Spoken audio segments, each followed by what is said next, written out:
Sean bienvenidos, estamos ya con 15 minutos de atraso. Sean bienvenidos nuevamente a INCA. El día de hoy vamos a tocar un tema que es el tema del año para nosotros. Este año el INCA conmemora 65 años de existencia y durante el aniversario vamos a hacer una jornada científica que lleva por tema la prevención del sobrepeso y obesidad o la prevención de las enfermedades no transmisibles relacionadas a la nutrición. Entonces en ese camino, ¿no? Nosotros hemos estado haciendo varios trabajos y impulsando varias iniciativas a nivel de la región. Entre ellas está con el Frente de Presidente de Parlamentos de Centroamérica y República Dominicana y el Caribe. Nosotros trabajamos en conjunto una propuesta de ley marco para la reglamentación de la alimentación escolar. Y esto es importante porque en este año, a comienzos del año, los presidentes de todos los parlamentos de nuestros países aprobaron dicha ley. Eso no quiere decir que en cada país ya esté válida. Cada país ahora tiene que comenzar a hacer su proceso de revisión de ley para hacer una armonización de la ley actual en relación a la ley marco. Entonces esto es un proceso duro y a veces cuando nos vamos solo por el tema legislativo, como que eso dura mucho para que se cumpla, para que se apruebe, y dura mucho más para que se cumpla. A veces es mejor ir por varios caminos, tratando de establecer no solamente el aspecto legislativo, sino otras acciones que nos permitan llegar a nuestros objetivos mucho más rápido. Ese es uno de los aspectos que nosotros trabajamos. El otro que nosotros trabajamos es la formulación de la estrategia regional de prevención del sobrepeso y obesidad en niños y adolescentes de los países del SICA. Esto fue en conjunto con la Comisión Técnica Regional de Enfermedades Crónicas y Cáncer del COMISCA, del Consejo de Ministros de Salud de Centroamérica y República Dominicana. Esta fue aprobada en la última reunión del COMISCA en República Dominicana, que fue en junio de este año, o sea, en el mes pasado. Y la acción que los ministros, además de aprobarla, es que hay que hacer un plan de acción. O sea, todos los ministerios de salud tienen que comenzar a revisar su plan de acción.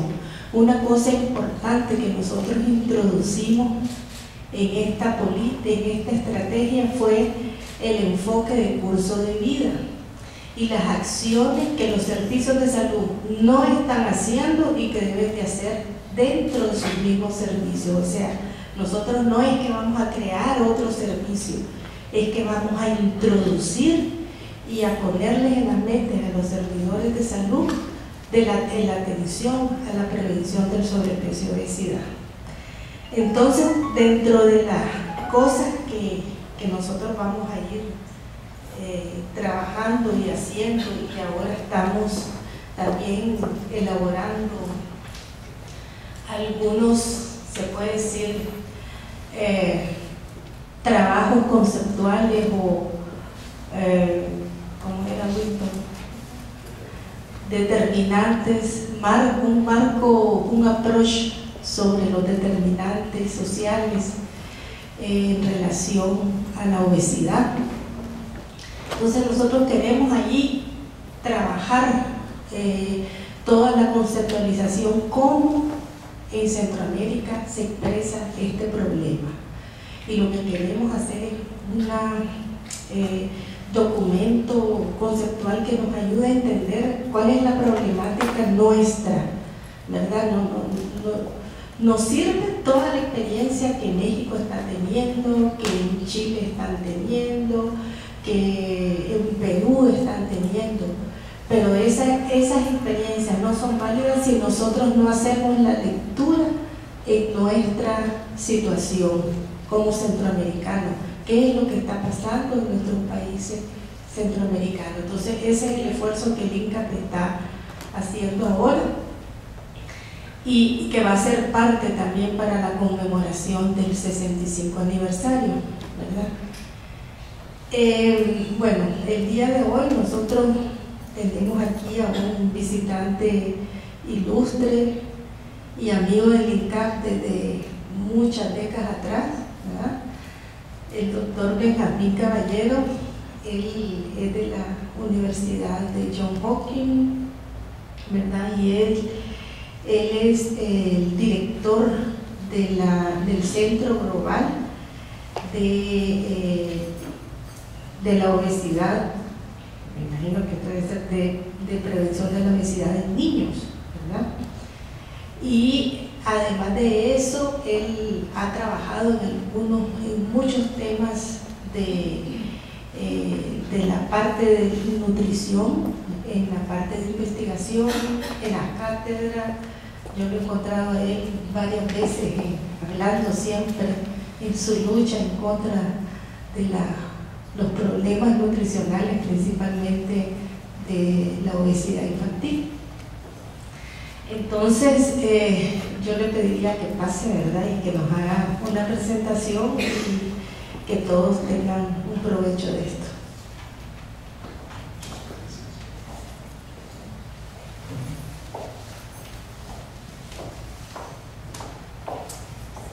Muchas gracias, Carolina. Es como siempre un gran placer estar en INCAP, con el que, como dijo Carolina, me une muchos años de trabajo, desde como 30 años, y venir y colaborar con colegas acá. En Johns Hopkins tenemos un centro que no se ve ahí abajo, dice Global Obesity Prevention Center, que ya les hablaré un poquito en los minutos finales de los objetivos de este centro, que creo que tiene muchos puntos de concordancia con el esfuerzo que todos ustedes están haciendo para combatir la obesidad infantil. O sea que es una oportunidad aún mejor, mayor, en esta etapa de poder colaborar con el INCAP.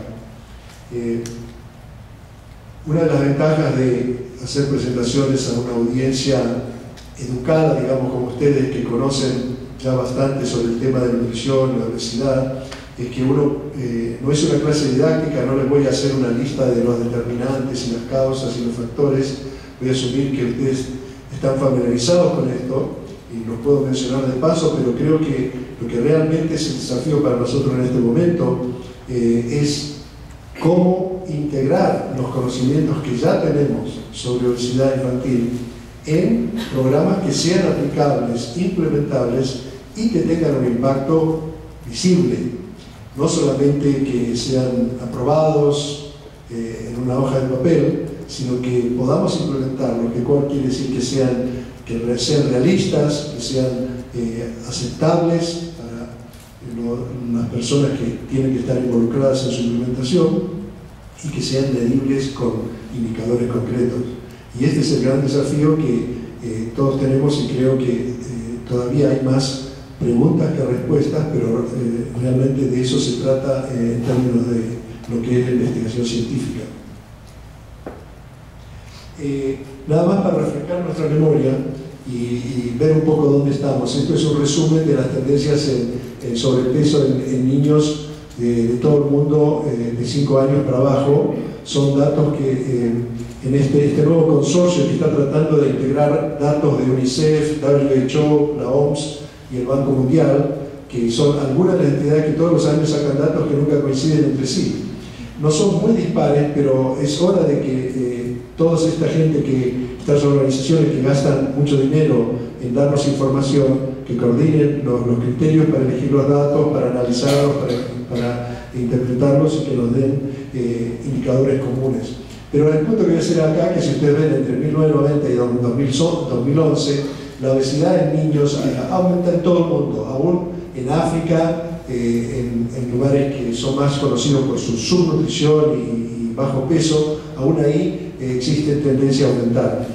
Globalmente, obviamente, países desarrollados tienen más obesidad y han aumentado, prácticamente se ha duplicado en los últimos 20 años, pero continúa aumentando en países en vía de desarrollo. O sea que la obesidad infantil en este momento en el mundo está en ascenso, y las previsiones que continuará en ascenso por lo menos por los años por venir. O sea que no hay una esperanza de que haya llegado a un punto de saturación, y mucho menos. Es un problema que vamos a tener que resolver activamente. La OMS ya nos dijo que estamos en una transición en que los riesgos tradicionales van bajando y los riesgos modernos, como lo llaman ellos, están subiendo. El tabaco es uno, pero también tenemos muchos otros. ¿Esto funciona? Bueno, pero ustedes lo pueden ver, tenemos un nuevo desafío de riesgo. Esto es un concepto general que obviamente es útil hasta un punto.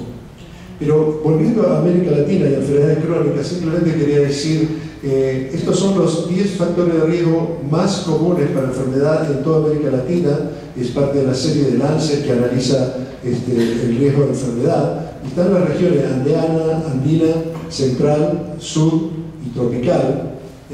Y cuando uno mira todos estos factores de riesgo, yo he marcado acá los que tienen que ver con dieta y estilo de vida. Y ustedes ven que son esencialmente casi todos. No he marcado alcohol, pero si agregamos alcohol a la dieta, que ciertamente es parte de la dieta, ustedes ven que prácticamente el 90% de los factores que enferman a la gente en la región latinoamericana tienen que ver con dieta o estilo de vida y tabaco. De manera que cuando nosotros empezamos a ver que empieza a generar cierta tensión en las enfermedades crónicas, tenemos que tener en cuenta que estamos atrasados, que ya estamos en una situación donde la causa principal, por lejos, los factores principales por lejos para enfermedades en nuestros pueblos son relacionadas a enfermedades crónicas, dieta y estilo de vida. O sea que tenemos que hacer un catch-up en los programas en el sentido de hacer retroceder prácticas alimentarias y de estilo de vida que ya están arraigadas en muchos sectores de la población.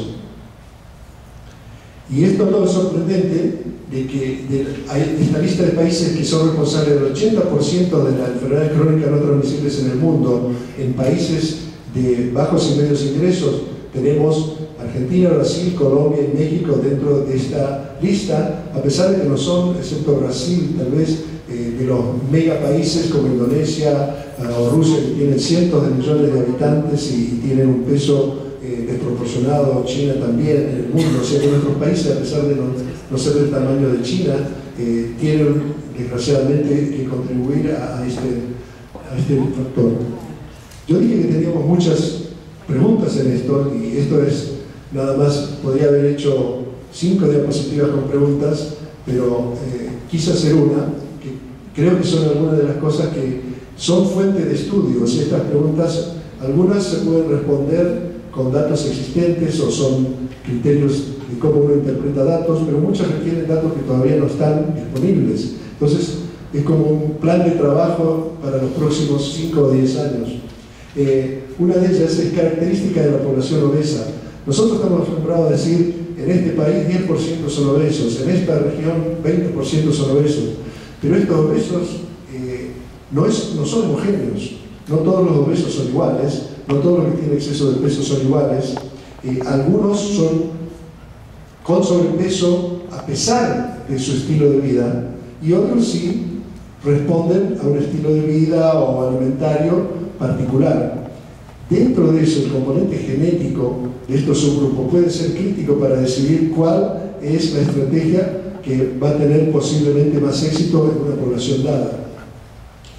Otra pregunta muy crítica ahora que estamos en la fase de tratar de implementar programas de prevención es ¿cuántos factores causales de la obesidad puede descubrir una intervención preventiva? Uno muchas veces ve programas aprobados para intervenir en prevención de obesidad, ciertamente en Estados Unidos y en otros países, que incluyen todo, desde la genética hasta los impuestos, la regulación, y todos reconocemos que es poco probable que podamos hacer todo, que en definitiva uno va a tener que identificar o una prioridad o un eslabón débil donde pueda intervenir primero y comenzar a generar la masa crítica y la voluntad de continuar y expandirse. A veces es una cuestión de oportunidad, de disponibilidad de fondos o de voluntad política en algún aspecto, pero decidir dónde atacar en un momento dado y en un punto específico es una de las decisiones más importantes en políticas de prevención. Otro punto es cómo construir un programa dinámico capaz de reflejar los cambios seculares en el medio ambiente. Y esto se le ha dado muy poca atención hasta ahora, creo yo, porque, entre otras cosas, porque es un problema difícil. Nosotros tenemos un programa que dice hay que reducir el consumo de tal nutriente porque está asociado a la obesidad. ¿Qué pasa si el precio de ese nutriente cambia y la gente deja de comprarlo porque se hace muy caro? ¿Qué pasa si surge otro nutriente alternativo que tiene un rol igual o peor, pero es totalmente diferente y tiene características en el mercado diferentes? Todas estas cosas van evolucionando en el tiempo y en general los programas de prevención más comunes hacen una intervención como de una fotografía, es decir, toman las decisiones relacionadas con el momento y algunos, no todos, tienen una evaluación después de un año, después de 2 años en algún momento, pero ciertamente sabemos que nuestra sociedad es muy dinámica, las costumbres, los precios de los alimentos y muchos otros factores van cambiando continuamente y ciertamente no es fácil incorporar esto a un programa, pero sí puede ser esencial para su éxito o su fracaso. Otro punto que tampoco se le ha dado mucha importancia hasta ahora, cómo evitar consecuencias indeseadas o imprevistas de la intervención. Y es entendible que no se le dé mucha importancia porque no hay muchas intervenciones que han sido tan grandes y tan exitosas en que estos efectos adversos se puedan notar. Pero sí ya hay evidencia de cuando intervenimos para prevenir obesidad en países en vías de desarrollo, donde el déficit de peso o el déficit marginal en la ingesta calórica todavía es un factor, podamos tener conflicto de intención. Y eso hay que incorporarlo cada vez más, creo, anticiparlo, incorporarlo si es posible a los programas. Finalmente, una cuestión metodológica que se está poniendo más y más en evidencia. Hasta ahora prácticamente todo el universo, todas las décadas de investigación, todo lo que hacemos está informado, basado en estadística, en epidemiología, en instrumentos que tienen por lo menos 100 años. Regresión múltiple, análisis multifactorial, análisis probabilísticos. Si toda la gama de estadística es la que ha alimentado la investigación, las encuestas que nos dan información, y de hecho cuando nosotros decimos hay que hacer políticas de salud pública basadas en evidencia, en general estamos hablando de basadas en estadísticas, en datos reales y no en opiniones personales, digamos. O sea que aún estadística y epidemiología es considerado como el estado máximo que podemos interpretar una realidad. Sin embargo, ha habido una discusión ya desde hace años de que el monto de información que se ha generado debido a la computación y a los avances técnicos, el monto de información que se ha generado, que se sigue generando en el estado de salud y el estado general de poblaciones, ha superado obviamente nuestra capacidad de analizar, integrar e interpretar estos datos. Entonces nos hacemos forzosamente muy selectivos. Tomamos el consumo de azúcar y el peso corporal y hacemos una regresión. Decimos, más azúcar, más índice de masa corporal. Bien, pero sabemos que el universo donde eso ocurre es muchísimo más complejo. Lo que pasa es que no tenemos todavía las herramientas más prácticas y accesibles para analizarlo. Una de esas herramientas es la ingeniería de sistemas. En otras áreas, por ejemplo, un automóvil tiene más de 10.000 partes movibles. Si yo quiero construir un automóvil y analizar y entender si no funciona, qué puede andar mal, no puedo hacer una regresión entre las ruedas traseras y la potencia del motor o algo así. Es imposible hacer un análisis relacional como el que hacemos en otras áreas. Lo que se hace es un análisis de sistema. Lo que hace es cómo funciona una parte en función de otra, y otra, y otra, y otra. La ventaja del análisis de sistemas es que no presume una correlación específica entre componentes, sino simplemente presume una asociación funcional, que cuando este sistema opera de cierta manera, uno puede anticipar cierta conducta del sistema como un todo. Y esto ya se ha venido usando hace décadas en la industria, por ejemplo, en el cambio climático, casi todo es ingeniería de sistema. No se ha usado mucho en salud pública, pero sí en los últimos 10 años, como digo, a medida que tenemos más y más información, esto es un área que ha sido declarada prioritaria por algunas entidades. El NIH ha financiado este centro en Hopkins sobre la obesidad infantil, precisamente para tratar de investigar, promover y evaluar el uso de métodos no convencionales para entender la epidemia de obesidad, entender las intervenciones y evaluar el impacto de intervenciones. Y volviendo al tema de la causalidad, este es un esquema que tiene décadas y obviamente ustedes lo conocen, y acá uno puede decir, bueno, factores causales de la obesidad: dieta, actividad física, el entorno familiar, en el hogar, el medio ambiente construido, es decir, los edificios, las calles, la forma en que el ser humano decide vivir en su entorno, la genética, y en el caso del niño, los periodos críticos, gestación, el rebote adipósito, la adolescencia, que son fases en que normalmente, fisiológicamente, ocurren cambios importantes en la acumulación de grasa, en el crecimiento longitudinal, en la distribución de grasa, y que si hay algún impacto externo en ese momento, el riesgo de acumular más grasa o de obesidad es mayor que en otros momentos. Por eso se llaman periodos críticos y son muy importantes en obesidad, en el estudio de la obesidad en niños. Ahora, todo esto es muy simple y no habría mucha discusión. Pero claro, sabemos que, por ejemplo, en el entorno ambiental influye lo que va a comer el niño. El tipo de cadena alimentaria